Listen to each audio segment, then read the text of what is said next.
Dom is with me, and thank you very much for your time. How are you? How are you feeling after your announcement over the weekend? Good, thanks, Chris. No, it's very exciting, and ready to get stuck into it. It's it's an exciting part. It's going to be a little bit of pressure, though, isn't it? Wigram, why have you decided to stand in the Wigram seat? Well, I joined. Well, I didn't join to become an MP. I was encouraged by Megan to put my name forward after sort of discussing with my partner. She and I sort of discussed it, went through it. But for me, it was just seeing seeing what's sort of happening, and I just wanted to stand up for my values and to work for something that was sort of important to me and make a change there. Fair enough. So let the public know about your background. You've been an IT project manager, is that correct? Correct. Well, project management. So I've done a bit of a dual, project management and enterprise architecture. But so me and my partner, she and I are in Spraydon, and with our sort of dog Nessie, and so now I'm in the IT sort of project management space and enterprise architecture. But prior to that, I was sort of working out in Lincoln in a sort of manufacturing plant there. So I was on the floor, and we were sort of extracting keratin from sort of sheep's wool. And so I always had a sort of passion for sort of wool, and having come from a rural background in rural North Otago, that's where I grew up, and then managed to find my way up here for uni after a few years of travel, and then just stayed in Christchurch, and it was in Wigram. So you've had real jobs, Dom. Real jobs. I've had real jobs. I have a number of real jobs, Chris. So all through school was either working in dairy farms or sheep and beef stations, and up here in Christchurch was either in construction or in so landscape gardening before going into sort of manufacturing, and then now IT. So it was a bit of a leap.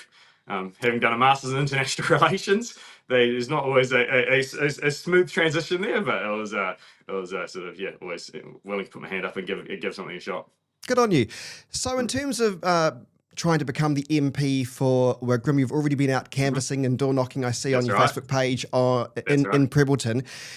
What's the feedback been like so far? It's been really encouraging. It was great just sort of going out and talking to people, talking about issues that matter most to them, and just sort of introducing myself as a Labour candidate. As Prebbleton's now part of Wigram. It was great getting out there, talking to people, and just sort of having encouraging conversations, letting them see that Labour's going to have a presence in Prebbleton, and it's part of the Wigram electorate now. So it's great. I drove through. I was quite familiar with Prebbleton, having worked in Lincoln for a number of years. So I was quite a big fan of the veggie shop as you come off Springs Road there. I think you were going to say, I've driven through Prebbleton before, so I know it well. I mean, you've probably got an uphill battle given the fact that obviously the boundaries have changed and it's widened towards Prebbleton. It's widened to probably a more national focused electorate. Do you subscribe to that? Do you believe that's the case? And do you think you've got a bit of work to do to try and convert some of those rural farmers towards Labour? I mean, Wigram's never been it's never been given to us. We've always through Megan and Jim, they always had to work for Wigram. It's never been a seat that was just given to them, and they've always had to work. And I'll continue that on. And with the addition of Prebbleton, we'll carry on working too. We'll be out there door knocking and talking to locals and go through their issues and figuring out what that is and wrapping that into part of our campaign. And also, I can lend to my sort of rural background too, as to be able to sort of speak to issues that are important to them, and so we'll keep on fighting as Megan and Jim did.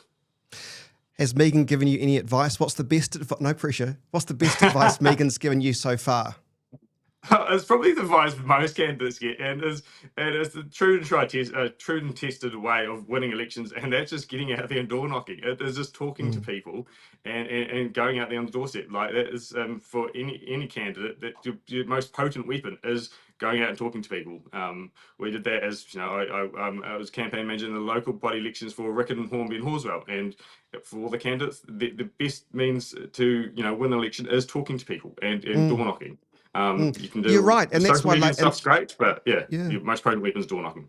Yeah, I totally agree. That's why the Labour machine is so strong in Christchurch, because it almost is a grassroots movement, and they encourage their candidates to get out on the ground and to door knock. It's not just about billboards, is it? There's so much more to that, and it's effective. 100%. Because I mean, billboards are great and it looks good, but again, they just the stuff on the margins. It's the door knocking and talking to people, going to community events. That's the main sort of meat of it. Like the billboards and other stuff, the stuff on the margins, which is important, has Mm. space, but again, there's nothing more powerful than door knocking and talking to people You and know, hearing what the issues are. Because when you knock on someone's door and ask, what's important to them or what do they have issues with, or then they'll speak quite openly and have you discuss it. I know it's early days, but what do you think is one, or maybe just give me one of the biggest issues, and it doesn't necessarily have to be affecting the good people of Wigram, but any ideas for you, what do you think is the biggest issue that faces the good people of Christchurch right now? Well, I know Wigram probably it'll be the cost of living. The Mm. cost of living will be still the biggest issue, and talking to people through Horn, we did door knock in Hornby after I got the nomination, and it's still the cost of living is their biggest issue, followed by health and homes. Yeah, totally agree with you. Well, it's nice to connect with you, Dom. I wish you all the very best, and no doubt we'll reconnect Thanks, Chris. soon. And congratulations on the nomination, and go well. Awesome. Really appreciate that, Chris. Thanks. Thank Thank you. you.